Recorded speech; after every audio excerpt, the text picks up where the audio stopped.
именно қай ата бабамыз айтты? Не аты жоқ ол ата бабаның?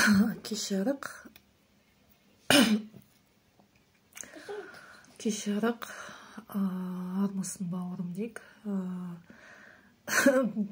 Мен тағы да Серікжан Біляшқа бас иіп, сол кісінің сөзін осы жерге қоса кетейін.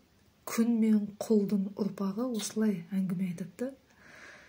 Сіз дейінші, енді сен енді менен бір 2-3 жас үлкен, әлде менің құрдас, бірақ бәрі сіз дейін, енді қазақтың қызымын ғой.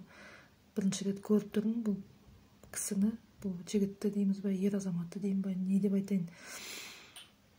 Сіз сонда өзіңіздің шыққан тегіңізді, өзіңіздің шежіреңізді, жет атаңызды, ертең өліп қалсан жаназаңды, шелпегіңді, аруағыңды, сізге не үшін керек, қай ата бабаң айтқан, онсыз да ата бабаң соны мирас мұра қылып қалдырып кетсе, міндетті түрде мынандай деп өтірік Мұхаммед Расулдың хадистері деп өтірік жазған, сондайларға ғана сеніп үйреніп қалған.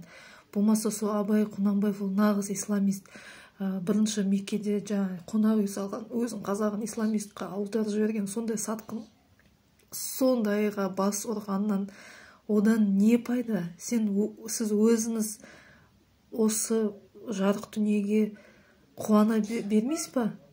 Мен ата бабам әлемде 5000 халық тұрады, соның 195-інің ғана мемлекеті бар. Соның ішінде бақыт, сол қазақ, сол 195 мемлекеттің ішінде қазақ та өзінің ата бабасының мұрасынан қалған, осы өз жерімізде, өз ата мекенімізде тұрып жатырмыз. Ол кімнің арқасы біздің ата бабамыз?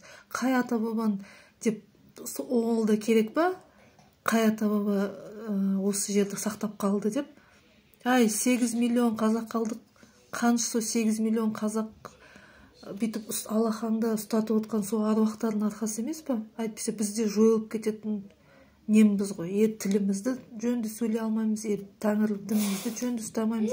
Сол аруаққа сенген, сондай Тоқтар ағадай, Шулдақ Шадырмандай, кім тағы сол айтып жүрген, соларға қосылып жүрген, солардың несін жаңағыдай шашбауын көтеріп жүрген қанша қазақтар бар, мысалға Қаратай аға, мысалға сондай қазақтар сақталып, ары қарай сақталып, 8 миллион боламыз ба, 3 миллион боламыз ба, сөйтіп сақталып кетеміз.